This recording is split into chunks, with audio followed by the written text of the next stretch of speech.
Dear students, now let us discuss about an important theorem which is known as Bolzano intermediate theorem. The theorem, that's a well-known theorem, it is known as Bolzano intermediate theorem. So the theorem states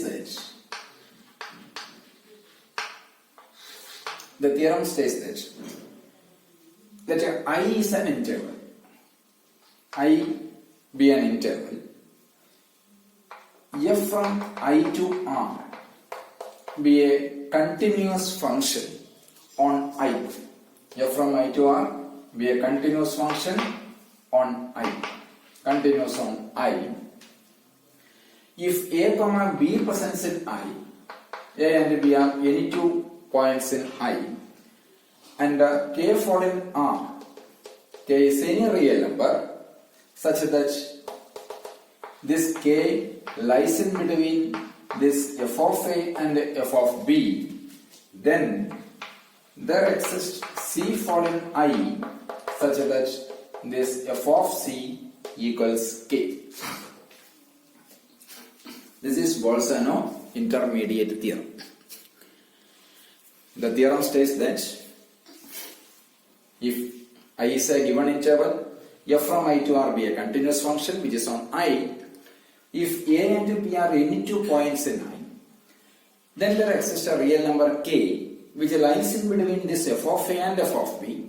Then there exists a C fall in I such that f of C equals K. C fall in I as well as this C lies in between A and B such that f of C equals K. So this is Bolzano intermediate theorem. So the statement is also important, that is crucial. How to prove this one? So for, let define a function g of x. Let g of x equals f of x minus k. For if first case let A less than, it is A less than B. Choose A and B for an I such that f of A less than k less than f of B. We can choose this A and B for an I. What is I? I is an interval. Here I is an interval. Then there are two possible cases, either A less than B or B less than A. We can choose this A and B are arbitrarily, which are in I. Then there are two cases, either A less than B or A greater than B. First case, if A less than, then define g of x equals f of x minus k. So what is g of A? G of A is f of A minus k.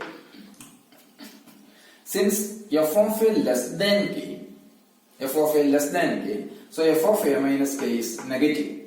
F of A minus k is negative. What is g of B? G of B is f of B minus k. Since f of B greater than k, then f of B minus k is positive. So that means, this implies g of A is negative and g of B is positive. G of A is negative and g of B is positive means g of A less than 0 and less than g of B.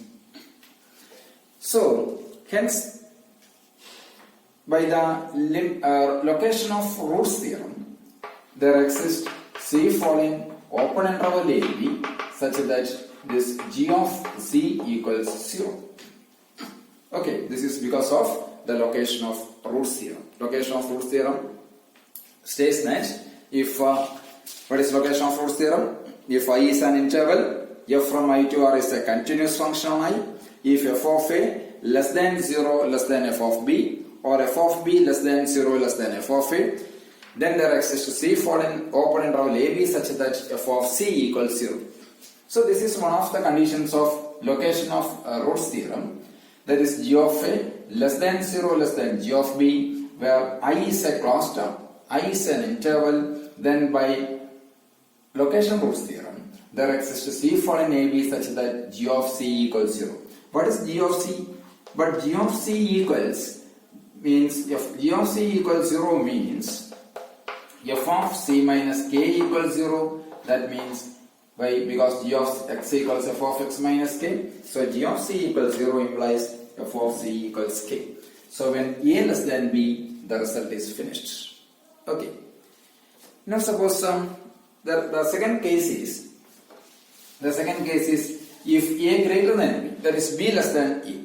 If a greater than b means b less than e.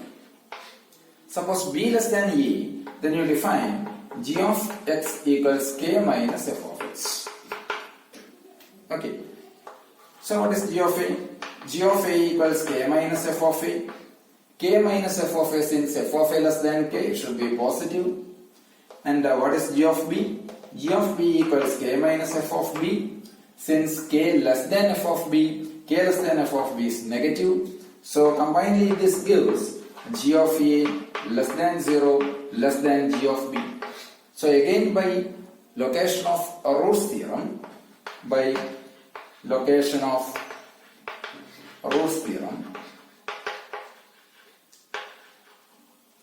we get g of c equals 0. There exists a point c falling I such that g of c equals 0. G of c equals 0 means what? G of c equals 0 means here it is k minus f of c equals 0. That means k equals f of c. So in either case, either a less than b or a greater than b, then there exists a c fallen I which lies in between a and b such that f of c equals k. So this is Bolzano intermediate theorem. Means the theorem concludes that if for any interval I, and if f is a continuous function on I which is defined from I to R, if f of a less than k less than f of b, where k is any real, then there exists a c fallen I which lies in between a and b such that f of c equals k. So this is Bolzano intermediate theorem. Okay. Now we are going to another result. So the theorem says that I equals closed interval a. I equals closed interval a. Which is closed and bounded. Closed and bounded. Let f from I to R. F from I to R be continuous on I. Be a continuous function on I. If k fallen R, k is any real number such that infimum of f of x less than k, infimum of f of x less than or equals k, less than or equals supreme of f of x for all x fallen I, or infimum of f of I less than or equals k, less than or equals supreme of f of I, then there exists a c fallen I such that this f of c equals k. This is nothing but a corollary of the Bolzano intermediate theorem. That is, I equals closed interval a b. Okay. This is a closed and I is nothing but bounded. And f is a function that is defined from I to R which is continuous on I. If k is any real number such that infimum of f of I, instead of Bolzano intermediate theorem, there is f of a less than k less than f of b. Here, infimum of f of I less than or equals k less than or equals supreme of f of I. Why? Since I is bounded, f is continuous, we know that f of I is bounded. So its infimum and supremum exist. So such that infimum f of I less than or equals k less than or equals supreme f of I, then there exists a point c falling in the given interval I with f of c equals k. So this is our requirement. How to prove this one? So, given f is continuous on I, f is continuous on I, that is given. This is by hypothesis. F is continuous on I. What is I? I is closed interval a. This given I is closed interval a. So f is continuous on a. Then, by the maximum minimum theorem, we know that by maximum minimum theorem, f has an absolute maximum and f has an absolute minimum. Okay, so by maximum minimum theorem,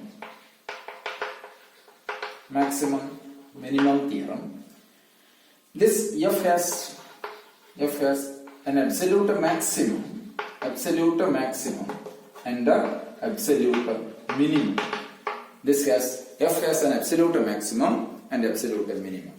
That is, let us C star and C star. The C star with the absolute maximum point, and when star is at suffix, this C star with the absolute minimum point. So there exists C star and C star fall in I. Why? Because of maximum minimum theorem. F has absolute maximum and absolute minimum. So there are 2 points. One is absolute maximum point and the other is absolute minimum point. They are described as C star and C suffix star, such that we know that it is f of C star. It is also, it's already proved result. F of C star equals supreme f of I and f of C star suffix star equals infimum of f of I. Okay, so then by Bolzano intermediate theorem, we know that infimum f of I less than or equals k less than or equals supreme f of I. Okay, but supreme f of I is f of C star, infimum f of I is f of C star, so that means f of C suffix star less than or equals k less than or equals f of C upper star. Then by Bolzano intermediate theorem, there exists a C following open interval AB or C following I, such that here f of C equals k.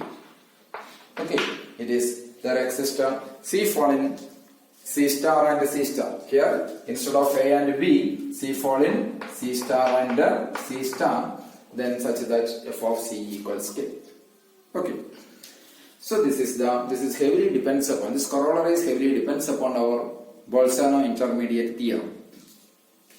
I is a closed interval AB which is bounded. F from I to RB continues on I. Then for any real k with infimum f of I less than or equals k less than equals supreme f of I, then there exists C fall in I with f of C equals k.